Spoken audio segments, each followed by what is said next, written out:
রাদিয়াল্লাহু তাআলা। ওই বেলাল হাবশী রাদিয়াল্লাহু তাআলা এমন আমল করেছেন আল্লাহর দরবারে, এমন আমল করেছেন আল্লাহর কাছে এত মকবুল হয়েছেন।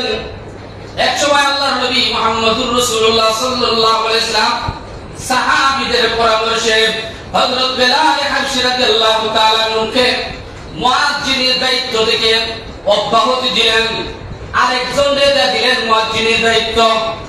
কখনই কয় এবার জিহ্বা বাক্যে শব্দগুলো সুন্দর করে উচ্চারণ হয় না। আর এখন আমরা ইসলামী রাষ্ট্র, মুয়াজ্জিন বিলালে সরাই আরেকজনকে দেখেন সুন্দর কণ্ঠে আযান হওয়া দরকার। মদিনার মসজিদে তো সুন্দর কণ্ঠে আযান হইছিল। দেখলেন সাহাবায়ে কেরাম সবাই একমত।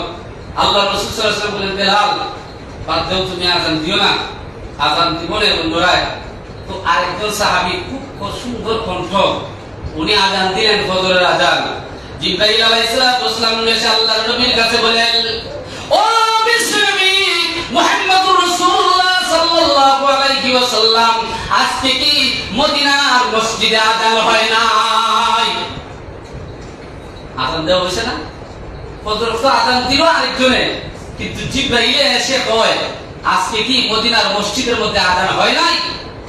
আল্লাহর নবী ডাকতে বলেন, কি বলেন জিবরাইল? এত সুন্দর কণ্ঠে আযানের ধ্বনি উচ্চারিত হলো, মদিনার মধ্যে এত সুন্দর কণ্ঠে আর কোনদিন আযান হয় নাই। জিবরাইল আলাইহিস সালাম ডাকতে বলেন, ও বিশ্বনবী সাল্লাল্লাহু আলাইহি ওয়াসাল্লাম, শুধুমাত্র মদিনার জমিনে আপনার আযান হয়েছে, সুন্দর কণ্ঠে আযান হয়েছে, আরশে আজিমের মধ্যে এই সুন্দর কণ্ঠের আযান হয় নাই। আরশে আজিমের মধ্যে যদি আযান হইতে হয়, ওই আযানের ধ্বনি যদি যাইতে হয়, সাত আসমান সাত জমিন পার দিয়ে যে আযানটা যায়, সেটা হলো আপনার সাহাবী হযরত বেলাল হাবশী। সুবহানাল্লাহ বলে। একজন গোলাম মানুষ, একজন গোলাম, যে গোলামে খাইতে পারে না, পিছতে পারে না, যদি কেউ যদি দেয় তাইলে খানি পায়, নাইলে খাইতেও পারে না, কোনো কিছুই নাই। ওই বেলালের মর্যাদা আল্লাহর দরবারে এত হয়ে গেছে, এত হয়ে গেছে, ওই মদিনার মসজিদের মধ্যে আযান দিলে ওই আযানটা আরশে আজিমের মধ্যে হয়। বেলালে আযান না দিলে প্রথম আসমানে আযানের ধ্বনি যায় না, বেলালে আযান না দিলে দ্বিতীয় আসমানে যায় না, তৃতীয় আসমানে আযান হয় না, চতুর্থ আসমানে আযান হয় না, আরশে আজিমের মধ্যে আযান হয় না।